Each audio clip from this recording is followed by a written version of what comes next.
ஆசைகளால் சோதிக்கப்படுவது. இந்த உலகமே ஆசைதான். இன்னமத் துன்யா லஇபுன் வலஹு வஸீனா. உலகம் வீணானது, விளையாட்டானது, அலங்காரமானது. இந்த உலகமே சோதனைதான். ஆசைகளால் நிரப்பப்பட்டது இந்த உலகம். அதிலும் ஒரு ஆசை ஒரு மனிதனை எளிதில் வழிகெடுத்து விடும். அல்லாஹ் அதைத்தான் சொல்கிறான், زُيِّنَ لِلنَّاسِ حُبُّ الشَّهَوَاتِ. ஹுப்பு ஷஹவாத், மனிதர்களுக்கு அலங்கரித்து காட்டப்படுகிறது. ஆசைகள் விருப்பமானதாக மனிதர்களுக்கு ஆக்கப்படுகிறது. ஷஹவாத், அதை நேசம் கொள்வது, அதை விரும்புவது அவனுக்கு அழகாக காட்டப்படுகிறது என்று அல்லாஹ் உலக காரியங்களை எண்ணுவதற்கெல்லாம் முதலாவது ஆசை அல்லாஹ் கூறுகிறான், மினன் நிசா.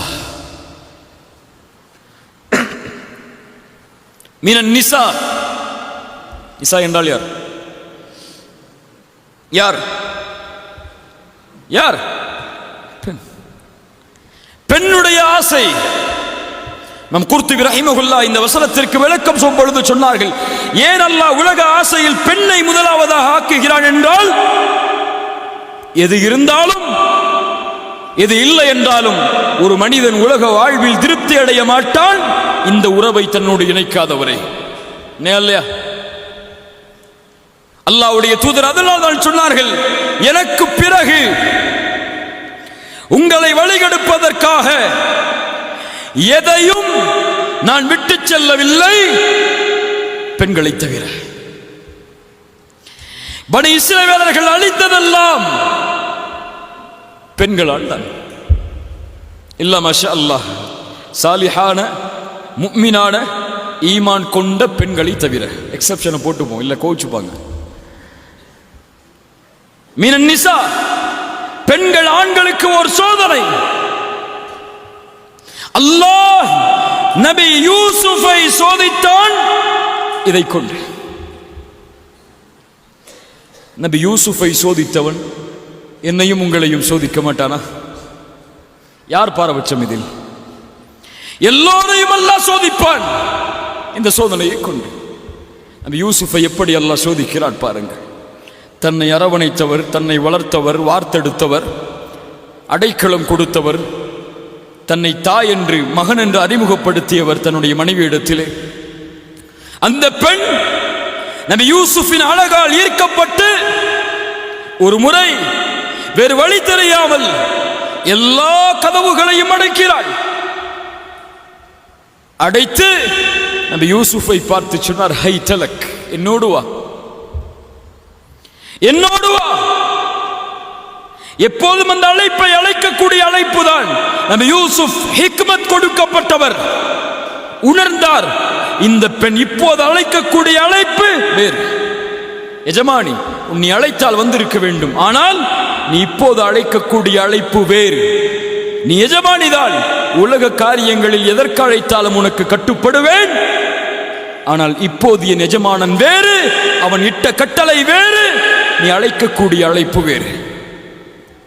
ஹைதலக், என்னோடு வந்துவிடு. யூசுப் அலைஹிஸ்ஸலாத்து வஸ்ஸலாம் முதலாவது சொன்னார்கள், இரண்டாவதும் ஒரு வார்த்தை சொன்னார்கள். இந்த இரண்டும் தான் என் வாலிபர்களே, என் ஆண்களே, உங்களுடைய ஆசையை கட்டுப்படுத்தும். பெண்கள் மீது உங்களுடைய பார்வை விழுவதை விட்டு சொன்னார்கள் நபி யூசுப் அலைஹிஸ்ஸலாம், கால மஆதல்லாஹ். கால சொல்லுங்கள், மஆதல்லாஹ். நபியே, அல்லாஹ் நபிக்கு அல்லாஹ் ஹிக்மத்தை கொடுத்தால் அவர்கள் சொன்னார்கள், மஆதல்லாஹ், பெண்ணே, உன்னை விட்டு அல்லாஹ் என்னை பாதுகாக்கட்டும், உன்னை விட்டு அல்லாஹ் என்னை பாதுகாக்கட்டும். ரசூலுல்லாஹ் சொன்னார்கள் அதையே தங்களுடைய வார்த்தையால், ரஜுலுன் தலபத்துஹு இம்ரஅத்துன் ذات منصب وجمال فقال إني أخاف الله. வீரமது, கண்ணியமது, கண்ணியம் உள்ள மனிதனாக வாழ். ஒரு பெண்ணின் அழகிற்கு கோழையாக மாறிவிடாதே ஆணே. உன் கண்ணியம் அதில் இருக்கிறது, உன் வீரம் அதில் இருக்கிறது, உன் ஆண்மை அதில் இருக்கிறது. பார்க்கும் பெண்களை எல்லாம் பார்ப்பதோ, கவர்ந்திருக்கும் பெண்களிடத்தில் எல்லாம் பழகுவதோ, அவர்களிடத்தில் தன்னுடைய இச்சையை தீர்ப்பதோ அழகா, ஆண்மையா, கண்ணியமா, வீரமா? அது கோழை. வீரன் யார்? கால மஅதல்லாஹ். வீரன் யார்? அழகுள்ள, குடும்பமுள்ள ஒரு பெண் தன்னை தவறான இச்சைக்கு அழைக்கும் போது, அது முதலாவதாக இருந்தாலும் இறுதிக்காக இருந்தாலும். முதலாவதுனா எதுக்கு? முதலாவதுனா எதுக்கு? ஹாய் ஹவார் யூன்னு பேச ஆரம்பிச்சாலும் சரி, அல்லது கடைசியில் கொண்டு போய் உங்களை விட்டாலும் சரி, அவர் சொல்லுவார், இன்னி அகாஃபுல்லாஹ், அல்லாஹுவை பயந்தவன் நான். என் நண்பனுடைய பார்வையிலிருந்து மறைக்கலாம், என் பெற்றோருடைய பார்வையிலிருந்து மறைக்கலாம், என் உறவினருடைய பார்வையிலிருந்து மறைக்கலாம், என் ரப்புடைய பார்வையிலிருந்து எப்படி மறைப்பேன்? இன்னி அகாஃபுல்லாஹ், அவனை பயப்படுகிறேன் நான் என்று சொல்லக்கூடியவனுக்கு, இந்த வீரனுக்கு, இந்த கண்ணியம் உள்ளவனுக்கு நாளை மறுமையில் அல்லாஹ் அர்ஷின் நிழலை அளிப்பான். ரசூலுல்லாஹ் சொன்னார்கள், கால மஅதல்லாஹ். ரெண்டு வார்த்தை சொன்ன. என்ன வார்த்தைலாம்? மஅதல்லாஹ், இன்னி அகாஃபுல்லாஹ். அல்லாஹ் உன்னை விட்டு என்னை பாதுகாக்கட்டும், நான் அல்லாஹ்வை பயந்தவன். அடுத்து சொன்னார்கள் நபி யூசுப் அலைஹிஸ்ஸலாம், இன்னஹு ரப்பி அஹ்ஸன மத்வாய இன்னஹு லா யுஃப்லிஹு ஸாலிமூன். என் எஜமானன், என் கண்ணியன் எனக்கு கண்ணியத்தோடு வாழ்வை தந்திருக்கிறான். ஒருபோதும் அநீதம் இழைப்பவர்கள் வெற்றி பெற மாட்டார்கள். எஜமானர் என்று யாரை சொல்கிறார்கள்? அறிஞர்கள் விளக்கம் சொன்னார்கள். எஜமானன் என்று சொன்னது அந்த அமைச்சரை. உன் கணவன் எனக்கு கண்ணியத்துடைய வாழ்வை வந்த வீட்டில் தந்திருக்கிறான். அவனுக்கு அநீதம் இழைத்தால், அவனுக்கு துரோகம் இழைத்தால், அவனுக்கு சொந்தமான உறவை நான் எனதாக்கினால் அது துரோகம். அதை நான் செய்ய மாட்டேன். அநீதம் இழைப்பவன் ஒருபோதும் வெற்றி பெற மாட்டான். இது ஒரு பெண்ணின் மீது ஒரு ஆண் பார்க்கக்கூடிய கண்ணியத்தின் பார்வை. இந்த உலகம் பெண்களை எப்படி பார்க்கிறது? எப்படி பார்க்கிறது? ஒரு காமத்தின் பொருளாக, இச்சையை தீர்க்கக்கூடிய வெறும் சடலமாக உலகம் பார்க்கிறது. இந்த உலகம் இசையை அனுமதிக்கிறது, இசையை ஊக்குவிக்கிறது. அந்த இசையிலெல்லாம் பாருங்கள் பெண்களை அவர்கள் வார்த்தைகளால் எப்படி கொச்சப்படுத்துகிறார்கள் என்று. தன் பொருளை விற்பதற்கு ஒரு பெண்ணின் கவர்ச்சியை எப்படி பயன்படுத்துகிறார்கள் என்று. அவர்களுக்கு தேவை தன் பொருள் விலை போக வேண்டும், அதற்கு தேவை ஒரு கவர்ச்சியான உடம்பு, அவ்வளவுதான். அதற்கு உயிர் இருக்கிறது, மதிப்பு இருக்கிறது, உணர்வு இருக்கிறது. அதை பற்றி எல்லாம் அவர்களுக்கு கவலை கிடையாது. பெண்களும் தங்களை அல்லாஹ் பாதுகாத்தவர்களை தவிர அப்படித்தான் உலகத்திற்கு காட்ட விரும்புகிறார்கள். தங்களை ஒரு சடலமாக, கவர்ந்திருக்கக்கூடிய ஒரு பொருளாக, கவர்ச்சியாக அறிமுகப்படுத்த வேண்டும் என்று ஆசைப்படுகிறார்கள். நபி யூசுப் பார்த்தார்கள் அந்த பெண்ணை ஒரு கண்ணியத்தின் பார்வையோடு. உன் கணவனுக்கு சொந்தமான பெண்ணே, ஒருபோதும் அந்த கணவனுக்கு சொந்தமான பெண்ணுக்கு அநீதம் இழைப்பதன் மூலமாக நான் வெற்றி பெறுபவனாக மாற முடியாது. ரசூலுல்லாஹ்விடத்தில் ஒரு வாலிபர் வந்தார். வந்து கேட்டார், யா ரசூலல்லாஹ், என்னால முடியல, ஃபஅதன் லிஸ்ஸினா, விபச்சாரத்தின் அனுமதி எனக்கு கொடுங்கள் என்று கேட்டார். யாரிடத்தில்? யாரிடத்தில்? எதற்கு கேட்டார்? எதற்கு கேட்டார்? ஒரு வாலிபர் வந்து கேட்கிறார் நபியிடத்தில். நபி கோபப்படல, திட்டல. ஏசல, அடிக்கல. ஹராம செய்வதற்கு நபியிடத்தில் அனுமதி கேட்கிறார். இன்னைக்கு ஹலால செய்யறதுக்கு வீட்டில் போய் அனுமதி கேட்டா என்ன சொல்லுவாங்க? எதை சொல்ற? பாப்பமாட்ட போய், என் பெற்றோரே உலகம் கெட்டு சீலா போச்சு, எங்க திரும்பினாலும் பெண்கள், எங்க திரும்பினாலும் கவர்ச்சி, என்னால முடியல, ஹலாலா திருமணம் செஞ்சு கொடுங்கன்னு போய் கேட்டான்னு சொல்லுவாங்க.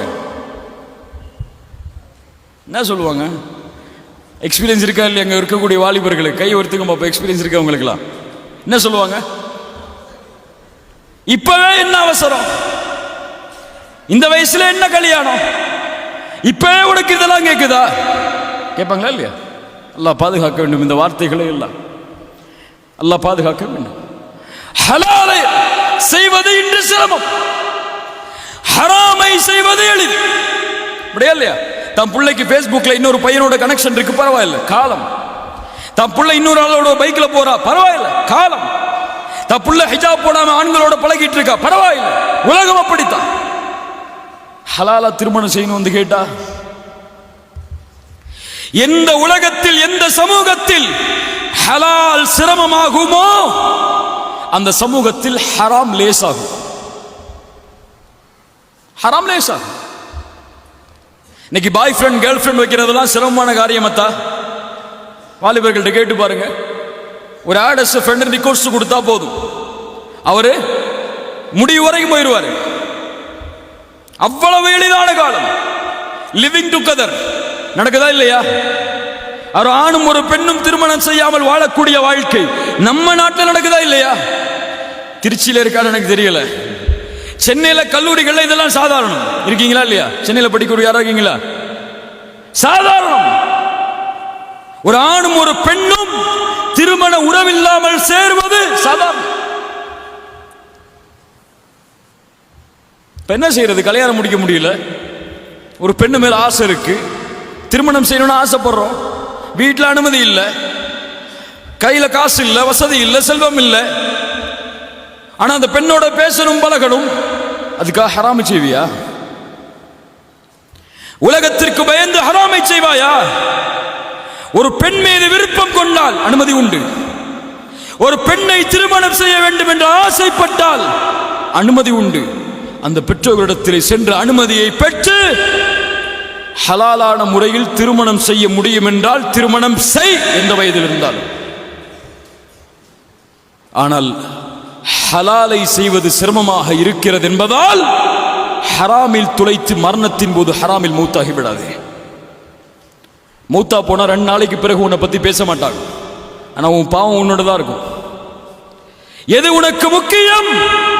யாருடைய சட்டம் முக்கியம்? யாருடைய அனுமதி முக்கியம் என்பதை பார். அதற்காக போராடு, முயற்சி செய். ஹலாலை செய்வதற்கு எந்த எல்லை வரை சென்றாலும் தவறில்லை. ஆனால் ஹராமை செய்வதற்கு ஃபேஸ்புக்ல போய் ஒரு சின்ன கிளிக் வச்சாலும் போகாத, தவறது. யூசுப் அலைஹிஸ்ஸலாமுடைய வாழ்க்கை அதைத்தான் சொல்கிறது. நபியிடத்திலே ஒரு வாலிபர் வந்து அனுமதி கேட்கிறார் விபச்சாரத்திற்கு. ரசூலுல்லாஹ் கொஞ்சம் தலையை தாழ்த்தி கொஞ்ச நேரத்திற்கு பிறகு எழுந்து சொன்னார்கள், உன் தாயோடு செய்வதற்கு அனுமதி அளிக்கிறேன், செல். யா ரசூலல்லாஹ், தாயோடு ஒரு மகன் விபச்சாரம் செய்வானா? அப்படியா? உன் சகோதரியோடு செல். சகோதரியோடு ஒரு மனிதன் விபச்சாரம் செய்வானா? உன் சாட்சியோடு செல், உன் மாமியோடு செல். அவர் கேட்டார், ரசூலுல்லாஹ் என்ன பேசுகிறீர்கள்? ரசூலுல்லாஹ் சொன்னார்கள், நீ விபச்சாரம் செய்ய நினைக்கக்கூடிய ஒரு பெண் இன்னொருவரின் தாய், இன்னொருவரின் மனைவி, இன்னொருவரின் மகள், இன்னொருவரின் சகோதரி. எப்படி உன் சகோதரியிடத்தில், உன் தாயிடத்தில், உன் சாட்சியிடத்தில், உன் குடும்பத்தில் பிறந்தவர்களிடத்தில் செய்து அவர்களுடைய பெற்றோர்களுக்கும் அவர்களுக்கும் அநீதம் செய்வதை நீ பயப்படுவாயோ, அதுபோல் அந்த பெண்ணும் இன்னொரு தந்தைக்கு பிறந்த குழந்தை, இன்னொரு கணவனின் மனைவி, இன்னொரு சகோதரனின் சகோதரி, அவர்களுக்கு அநீதம் செய்வதை எப்படி விரும்புவாய்? இந்த பார்வையோடு பார். பெண்ணை ஒரு கண்ணியமுள்ள படைப்பாக கருது, உனக்கு சமமுள்ள படைப்பாக கருது. உனக்கு எந்த உணர்வு இருக்குமோ கண்ணியத்தில் மரியாதையில், அதுபோல் ஒரு பெண்ணை பார், கண்ணியத்தோடு மகிழ்வோடு ஒரு கவர்ச்சி பொருளான பார்வையாக உன் பார்வையில் ஒரு பெண்ணை நீ பார்த்துவிட்டால் உன் ஆண்மைக்கு அது